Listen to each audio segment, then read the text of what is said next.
আমার বুঝতে হবে গেল গো বাবা গো, আমার মেয়ে তোমরা, আমার মেয়ে বাবা বাবা বাবা গো, আমার বুঝে কেমন দুনিয়া তুমি গেল বাবা, আমি কিছু কইল না রে। বাসায় থাকে, আমরা আলাদা বাসায় থাকি, আমরা ঘুমায় পড়ছিলাম ভাই। মানুষের চিল্লা চিল্লি হইনা পরে শুনতাছি যে আমার ভাইয়ের বুড়ি ভাই কইরেছে হাসপাতালে। পরে আমি গেছি যে আমার ভাই অ্যাম্বুলেন্সে শুয়ে।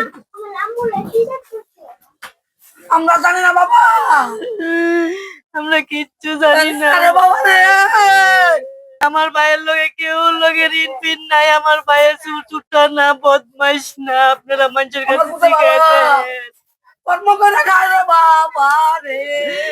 আপনারা শিখাইতেন আমার ভাইয়ে যে কত ভালো মানুষ আছিল, মানুষের ভালো পেলে কোনোদিন খারাপ করে নাই,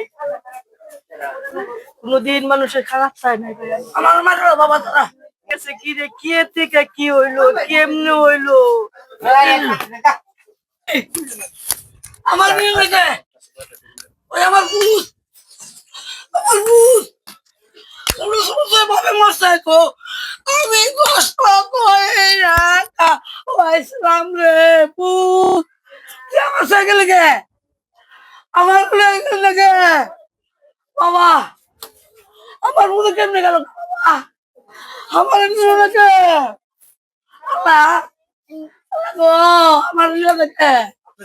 আমি প্রস্রাব করতে বেরোইছিল, বেরোনোর পরে মনে করেন যে ওই প্রস্রাব করা শেষ হইলে ওরা বাজার দিক থেকে আইতেছিল, আসার পরে ওই খালি দইরা জিজ্ঞাসা করছে যে কিরে কই গেছিলি। তারপরে ওইটা কইতে কয় তোর কত বড় সাহস যে আমার শরীরের মধ্যে হাত দেশ কয়ে কোমর থেকে নিয়ে একবারে পেটে দিয়ে গুড়ান দিয়ে একবারে বড় করে কইরা নারী বুড়ি কাইটে বার করে ফেলাই। নূর মোহাম্মদ মারছে, নূর মোহাম্মদ মারছে, তার সাথে আছিল তার দুলাভাই আর তার বাবা, তার মা, তার যে দাদা, সবাই জড়িত আছে এটার মধ্যে। আমি চাই যে এটার একটা সুস্থ একটা বিচার হোক। সামনে ঘটনাটা ঘটার পরে আমার স্বামী যখন চিৎকার দিছে যে আমার ছুরি মারছে, আমার নারী বুড়ি ভারী হয়ে গেছে, তখন প্রথম বাইরেছে এলাকার মানুষ বাড়িছে, তারপরে আমি ঘর থেকে দৌড়াই গেছি। যাইয়া হেরা এলাকার মানুষ টানুষ নিয়ে আমরা সবাই হাসপাতালে নিয়ে যাওয়ার পরে হাসপাতালে রাখে নাই, ব্যান্ডেজ করে তারপরে ময়মনসিং পাঠাইছে। জি জি, ময়মনসিং পাঠাইছে।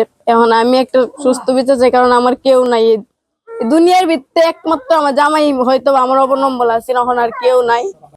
আমার ওই যে দুইটা সন্তান নিয়ে এখন আমার মাঝগাঙ্গের মধ্যে অবস্থা। আমি চাই একটা সুস্থ বিচার চাই। এখন মনে করেন আমার যে একজন মানুষ, আমি যে এক সপ্তাহ খাইমু এই বাজারটাও আমার ঘরে নেই। আমরা দিন আনতাম দিন খাইতাম, আমার বাপ নাই, বাপের বাড়ি যায় থাকবো, আমার বাপ নাই, ছোট ভাই আর এই যে ছোট বোন, আরেকটা বোন বিয়ে দিচ্ছে। আমরা বাপের বাড়ি তো চলে না, গরিব, আমরা বাপের বাড়িও গরিব, শ্বশুর বাড়িও দিন আনি দিন খাই। গতকাল রাত 11টার দিকে আমার কাছে সংবাদ আসে যে এখানে তেরিবাজার নামক এলাকায় একটি 20 বছরের ছেলে নাম নূর মোহাম্মদ একজনকে স্টেপ করে। তো দ্রুত তাকে হসপিটালে নিয়ে যায় তার আত্মীয় স্বজন। পরবর্তী আমি জানতে পারি তাকে ময়মনসিংহে রেফার করা হয়। তো ইন দ্য মেন টাইম আমরা দ্রুত এর সাথে জড়িত যে আসামিগুলা যারা যারা জড়িত সন্দেহে আমরা দুজনকে আটক করে নিয়ে আসি। পরবর্তীতে জানতে পারি যে মূল যে আসামি নূর মোহাম্মদ, সে তার ফুপুর বাড়ি নেত্রকোনা সদরে তেরিবাজার মালনি এলাকায় সে চলে যায়। তো আমি আমার সঙ্গে ফোর্স অফিসার নিয়ে আমি সরকারি গাড়ি নিয়ে আমি রওনা দিই দিয়ে রাত প্রায় 2:45টার দিকে তাকে তার ফুপুর বাড়ি থেকে গ্রেপ্তার করি। গ্রেপ্তার করে থানা নিয়ে আসি, গ্রেপ্তার করে থানা এলাকায় নিয়ে আসার পর সে যে হত্যাকাণ্ডে ব্যবহৃত যে ছুরিটা, যে তার বানানো ছুরি সবসময় সেটা পকেটে রাখতো। হ্যাঁ, যে এই ছুরিটা দিয়ে যে তাকে স্টেপ করে, যে এই ছুরিটা তার দেখানো মতে এইখানে জনৈক ফজলু মিয়ার জমিতে ঢেল দিয়ে ফেলে রাখছিল। তখন ওর দেখানো মতো রাতের বেলা ভোর রাতে সেটা উদ্ধার করে ওই ছুরি এবং তাকে সহ আমরা থানা নিয়ে আসি। জি জি, এই ব্যাপারে ইতিমধ্যে মামলা রুজু হয়েছে এবং আমরা এই মূল আসামি সহ 3 জনকে আটক করতে সক্ষম হই।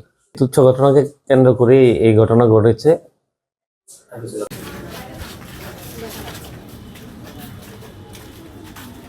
Baik, bisa.